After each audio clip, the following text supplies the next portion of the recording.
Hi, this is Andy Mann, and I want to welcome you to the Wednesday webinar series. Today we have Mr. Alex Parr, Mona Shore's middle school social studies teacher, and Alex is going to talk about how he uses technology and primary source documents. Now, before we start, let me mention that when we are done with this presentation, it will be available as a link, and I'll just open up over here on the Learning on the Lakeshore site, which should be coming up on your screen right now. So here on the Learning on the Lakeshore site, you can come to the Wednesday webinar, and down here, over on the Wednesday webinar, down here will be the recording. I also will mention there's a link over here, and we're going to put Alex's presentation right down underneath here. So you'll have a link to that.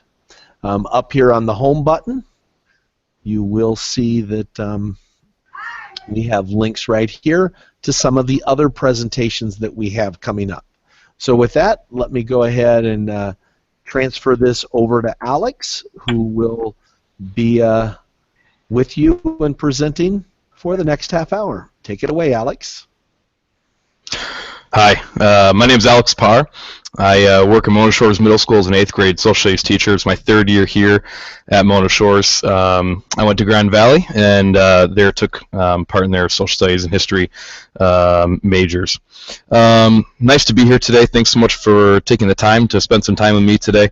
I'd like to talk about a few different subjects that are important for my teaching and just what I try to do naturally every single day, every single week. So I'm going to take you through a few tools that I use in my classroom in order to help my students understand history a little bit better. I think these skills and tools are transferable to not only a history classroom but also an English classroom or a science classroom. So there's a lot of different avenues that these tools and techniques can be used. The goal would be just to get kids interested in content and to have them have a better understanding of the content that we want them to have. So I'm going to show you a few tools today in order to do that. And I'm going to get started just by sharing with you my screen. We're going to start here.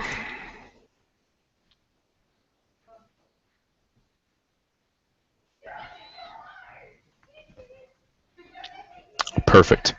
Again, my name is Alex Parr. I'm just taking you through primary sources and technology tools, and I want to share with you, first and foremost, my 2 purposes with you for today that I'll be sharing with you.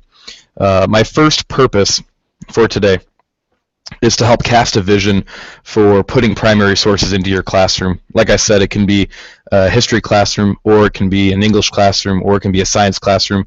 But these primary sources give a window into the real life. It gives a window into the real history and the real learning and knowledge, rather than just a textbook that was written by someone else from their perspective, from their point of view. Primary sources allow students to really wrestle with the ideas and the content themselves. My second purpose is to offer you 3 different technology techniques to use primary sources and use them easier in your classroom. These 3 techniques won't be all of the same flavor. So there's an assignment, and then there's a cool little trick, and then there's an app, and there's an extension. There are multiple ways which you can use this, and I feel like the more differences you have in your toolkit, the easier it is to use these on a regular basis. So these are my 2 purposes for you today.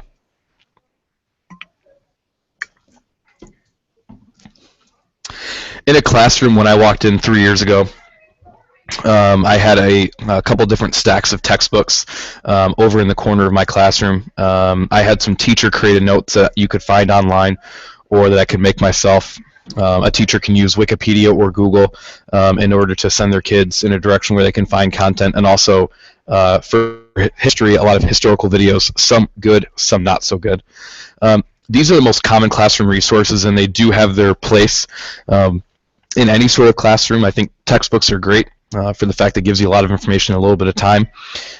Notes are great because they're from a teacher's perspective, and so they could really nail down the nitty-gritty rather than spending time on things that don't necessarily matter for the content that you're teaching. Using technology like Wikipedia or Google or just a search engine in order to find information can be really helpful for students as well. And then videos give a glimpse of what how an event can be portrayed visually and with audio. All these are very, very good. However, they do have some downsides, and even though most of those are used most often, they can lead to these potential problems. The possible problems, and what I found as I began my teaching, is that they can be potentially boring, and for many of these, they just are boring naturally. They could be wrong, which I'll show you in just a minute, but and then also provides no empathy. For students to really get engaged with content, especially the historical content, there really needs to be an emphasis on empathy and putting yourselves in the shoes of the people who really walked this earth 5, 10, 100 years before us. Without doing that, they might not really grasp onto the content, and so if you present the real people in real words, it can be a very, very powerful tool. I want to first work into this this second point here, where I said probably wrong, and in college I looked a lot at primary sources and spent a lot of time there, so I kind of knew I wanted to go there when I started. But one of my 4 textbooks that I walked in, I was reading it one day, and we were getting ready to talk about Eli Whitney creating the cotton gin. And actually, I have the book right here, and I'm going to read to you the quote that it says. They brought up a quote from Eli Whitney's own letter that he wrote to his dad, and I want to read it to you just to see what he said. They said in the book, he said this: "If a machine could be invented that would clean the cotton with expedition or speed, it would be a great thing to the country." And it ends there. It ends at "to the country." And as I was reading that, I said to myself, I would like to know a little bit more. So I searched, and I found the actual primary source that has Eli Whitney's letter to his father. And what I did is I put on the screen there, and I'm going to read that off to you too in red. It says the following: "There were a number of very respectable gentlemen who all agreed that if a machine could be invented which would clean the cottonwood expedition, it would be a great thing both to the country and to the inventor." Our textbook that we have here, if students only ever viewed the textbook, they would leave with an impression of Eli Whitney that he was this awesome guy who wanted to do a great thing for the country, and that was it. And that was the end of his story, and he's this folk hero in historical terms. However, if we actually look at his real words, if we actually go in and see what he said to his father in his letter, that he had no idea that we would be reading this 200 years later, he actually says just a few words that change the entire meaning. So if it changes from both to the country to both to the country and to the inventor, it now means that there's a different avenue and different aspect that Eli Whitney wants to explore, which is personal profit. And later on in the letter, he talks about how much money he could make as a result of making this machine. It completely changes the perspective of how a student will look at this event in history just based on a primary source. This is just one letter. It also fosters, in a good way, a little bit of distrust or mistrust of a textbook. Many times we have no idea who really writes this textbook, but we know who wrote this letter. We know Eli wrote it himself, and we're not going to blame him for what he decided to do by saying that he would be benefiting financially, but it does bring in a different avenue there. So that's a short little quip about why primary sources are so useful in the classroom, and it gets kids really thinking, and then they're comparing their textbook, which is in their classroom, to Eli Whitney's real letter, and we can kind of judge, hey, is the textbook right or wrong? And most of the times it is just off a little bit. This one wasn't wrong, it was just off a little bit. Next, I want to move into my 3 different techniques that I use for primary sources, and I use many throughout the year, but I just want to highlight a few of them for you. And I'm going to start first with my tech strategy number 1.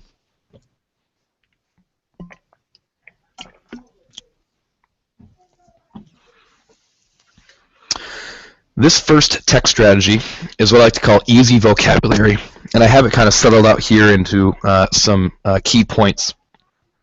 I like to use vocabulary when you look at primary sources because for our historical content time period, we start in the late 1700s and go into the early 1900s. the type of language and the words used are not familiar with our students today. And so when we look back at these letters or these sources, it could be a potential problem for students who just aren't on the same level of vocabulary as people who were speaking way back 150 years ago. So we do this activity sometimes with a few different pieces, but the first one I wanted to show you was from the Neutrality Proclamation, Washington's 4-paragraph Neutrality Proclamation. The main idea is to have students replace hard-to-understand words with synonyms that match their vocabulary. They do this by using thesaurus. So they will take a word that I have said, hey, you need to look at this. They'll take that, put it into thesaurus.com, and then pick the most relevant word for the student's own vocabulary. Students all come into your class with a different collection of words. It can really level the playing field because of the tools that thesaurus.com has. So I'm just going to click over here to this next tab, and it'll show you the assignment that I put together, and this will be something that we would share out via Google Classroom, and I would make a copy for each student. What I did here inside the box is I put the 4 different paragraphs of the Neutrality Proclamation. I just copied and pasted right from the actual Neutrality Proclamation into this Google template. After that, I went in and I highlighted words throughout the assignment that students may know that they might not know that actually changes the meaning and helps them understand this document a little bit better. I underlined those words for them. I gave some simple directions underneath. There are 14 words total. My first direction is go to thesaurus.com, and then after that they have to take each of the underlined words, type it into thesaurus.com, and find a synonym, a word that makes sense for them. After they find that word, they would strike through the original word and replace it with their own word just in a different color, hopefully a blue or a purple or something easy to read.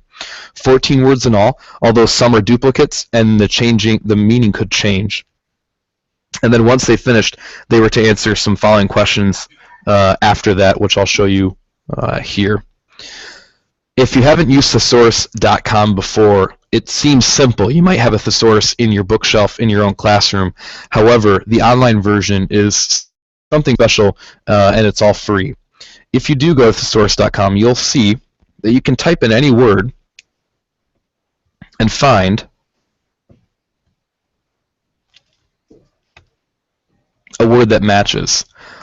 But the way the website shows it to you is really quite nice. I'm just going to type in one word that we see there, which is the word impartial, and that's the second or third word down.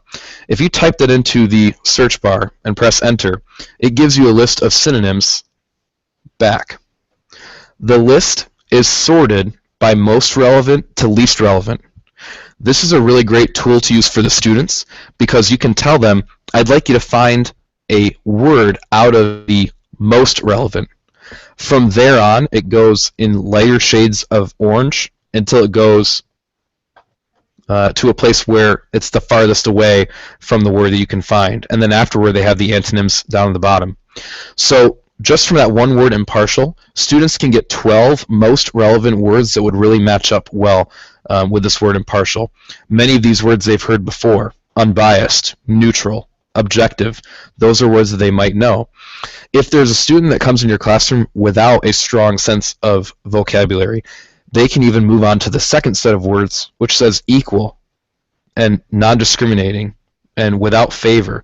They can use those types of words that might not be as relevant but still make sense for them and helps them understand this primary source document. Students went through and did all 14 of these for our Neutrality Proclamation. Some of the words that they found were completely different than the words than the partner sitting next to them. They might have latched onto one word where their partner might have latched onto another. And that's a really cool thing too, and that's something you want to encourage, that not everyone are going to have the same results. The results may vary for this just because of who we are and what kind of vocabulary we know. This is the first of my 3 tech tools that I like to show you using thesaurus.com, a great website. And this is just another one of the tools that I use in my classroom frequently, multiple times per year. Second, I'd like to move on to tech strategy number 2. And this is what I call Find, Detox, Reconnect. and I'm going to use the website Padlet.com in order to show you how this could work. The main idea is this. When we look at primary sources, like an emotional text, using a letter or a eulogy or an obituary, take the time, and I do this in my classroom, I print out the resource and read it out loud. Even though I have Chromebooks in my room, and even though it takes a few minutes to walk down and print off some copies and print on some paper, there's a certain connection that students get by having something physical in their hands. One of my favorite ones is a page-long love letter that a soldier wrote to his wife before he left off to go fight in the Civil War. He wrote it actually 7 days before his death, and it's usually a resource in my class that makes both male and female students cry, quite honestly.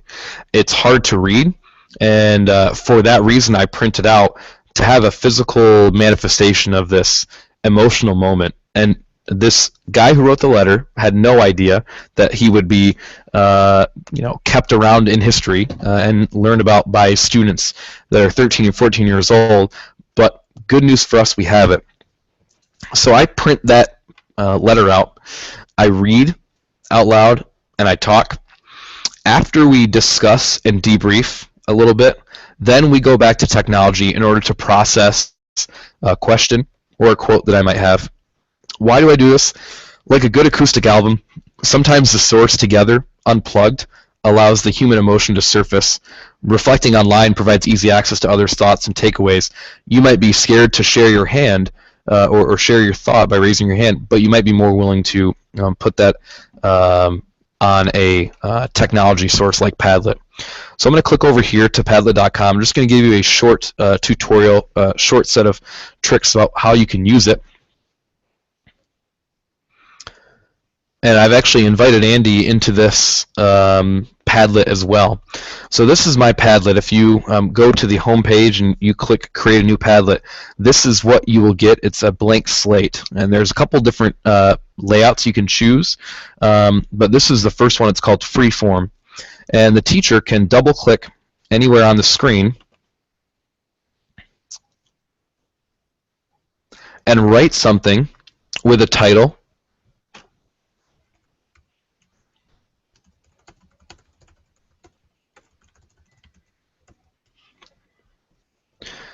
and then if you click away, you can leave that question on there, and students can answer just by double-clicking around the Padlet themselves. They can choose anywhere they'd like to around the Padlet. It's freeform, so it doesn't matter where they click. Most students end up right in the middle. You have to ask them to drag away. But you can come over here and write something else. You can also add in a picture or a link.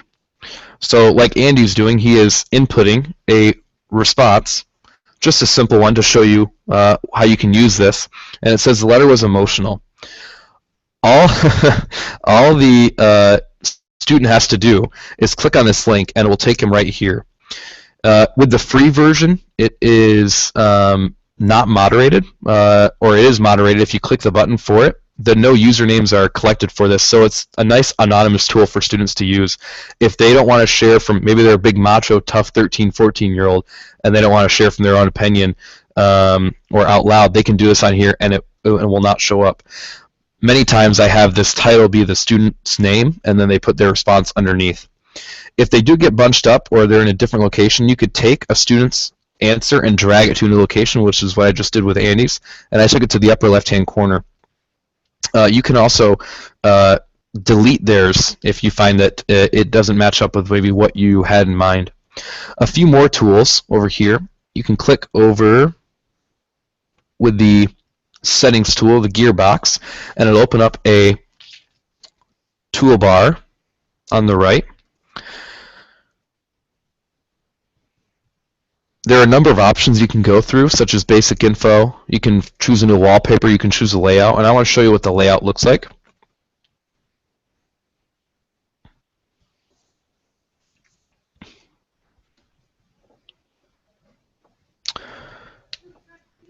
You can choose freeform, which is what this one is. It's just a blank pad. It's almost like a whole bunch of people are just writing on the same sheet of paper at one time. Or you can click and turn it into a stream. And the stream would place it almost like a chat room on top of each other, each post on top of each other. It'll pin the original question down at the bottom there for you, and then every single response after that will come in. So you can see a flood of responses.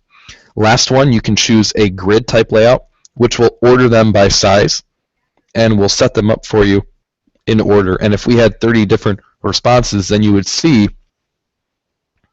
all 30 responses on this Padlet.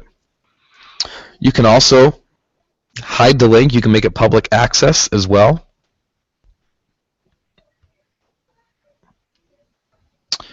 And you can also, let me just find it real quick. You may moderate posts, and I'll show you that here. Moderate posts require the approval of one of the moderators before they show up on the Padlet. So if you check that box, when you click away, you can moderate posts. And I'm going to have Andy again go ahead and do another response.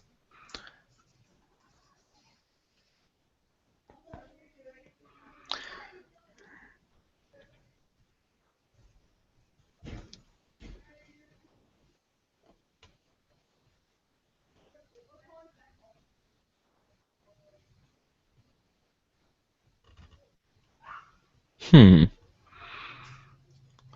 right now, maybe I had to do it before, but it's not showing up for my moderating. So, but in the future, you'll see a little check mark that says either approve or disapprove, and you can cancel them if you find that they're not what you had in mind. This is Padlet. I use this quite often after we go through an emotional text and we come back together. And this offers an opportunity for students to kind of respond without being the front and center of attention.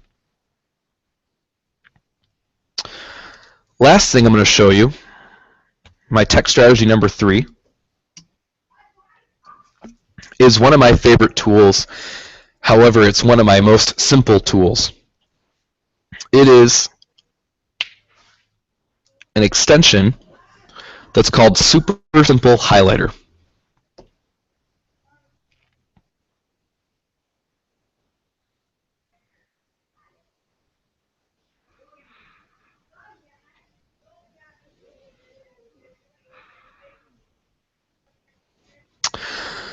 Super Simple Highlighter is an extension in Google Chrome that you can choose to zoom in on large portions of primary text, helping students pick out the important info.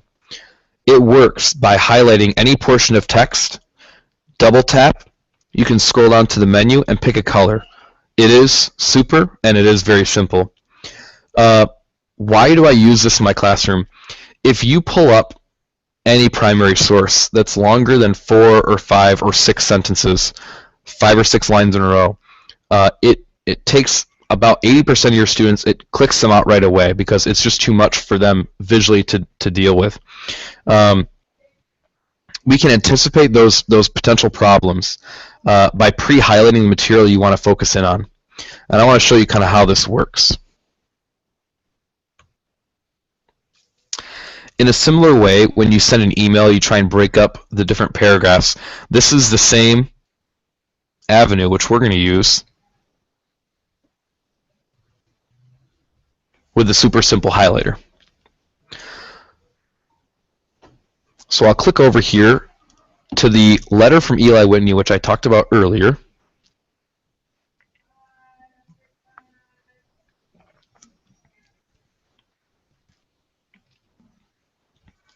Perfect.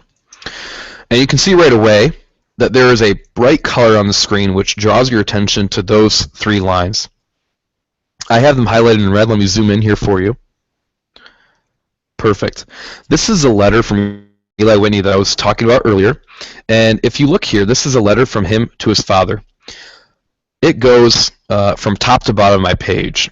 And if I asked students to read this and understand it in a matter of 5 or 6 minutes, many of them would simply tune out. Many of them would simply give up before they even started because there just wasn't a clear area which they should look in. A lot of times this type of text can be daunting, especially with the vocabulary issues of a primary source. So we can use Super Simple Highlighter in order to help us understand the text.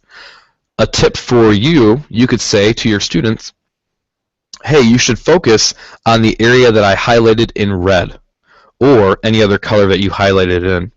You can say, I'm going to read this section, however, the answer is going to be in the highlighted section, and that will really help them pinpoint their responses. The application for this is amazing. Up here in the upper right, I'm going to point to it with my cursor, is a little blue highlighter, and it sits in your Omnibox, and it says show highlights if you go over it, but that is the actual app there. I'll show you what that looks like here in the upper right of your Omnibox. It's a little blue highlighter. I'm going to show you how this works in just a second, but you can click and see a couple different settings and options for you.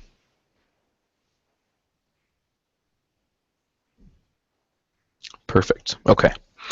Let me show you how this actually works in a classroom, or if you are doing your planning for the next day and you want to pre-highlight some information. I'm going to go down here right to the middle of the page, and I'm going to highlight just one sentence. I will highlight it as if I'm going to copy and paste it, but instead of copying and pasting, I am simply just going to highlight it, and then I will tap with 2 fingers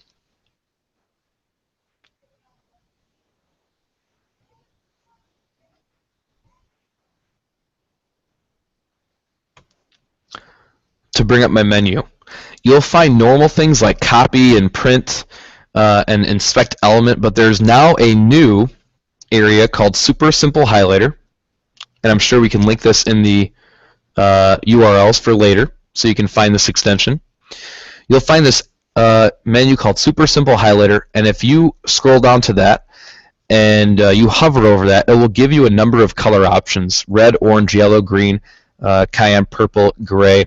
You can choose any of these colors to use. I prefer a nice bright color. Green works very, very well. Let me show you what that looks like. All you need to do is click that color,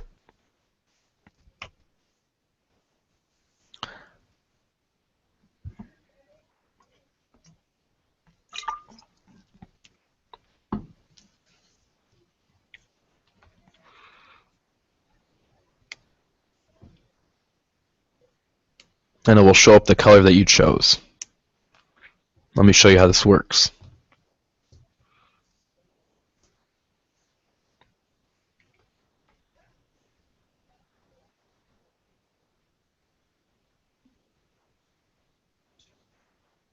Yep. So it didn't show you the menu, but if you do use that, it will show you the menu there. It didn't show it on my screen, not sure why, but I chose green, and now it highlights it in green for you. Last thing I want to show you for this is that highlighter tool up in the upper right. If you click on that in the upper right, it will show you all of the different highlights you have for your page. You can search by time. You can also delete them from that area. If you close out of your website and you're like, oh man, I'm sorry, I X'd out, I messed up. If you go back to that same website, Super Simple Highlighter will save those notes for you. They will be there a year in advance, 2 years in advance. There are notes I've had for 3 years with Super Simple Highlighter that will just remain there for you. So very, very effective. If you save that link, you want to use it again next year for your plans, it'll be ready to go there for you right where you left off. I'm going to go back here. I'm going to end my screen sharing. And I would just like to thank you so much for spending some time with me today. If you have any questions, you can feel free to email me at parra@motorshores.net. We'll put that in the notes as well. And I'd like to thank Andy for having me, and thank you for watching. Appreciate it. All right, thank you very much, Alex. Let me bring back over here to my screen, and let me be sure that you can see me. There we go. So Again, Alex Parr is an 8th grade social studies teacher here at Mona Shores Middle School.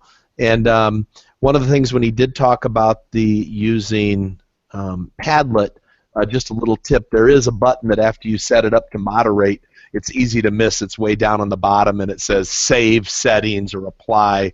And I've done that a lot too. I change something, and then I'm like, whoa, it's not doing what I thought. You have to go down there, and it's sort of hidden down the screen to see that. So, but once again, his presentation is out on the Learning on the Lakeshore, and I'll also put a link to that really awesome Chrome extension. I think all of you may want to be adding that up to your document.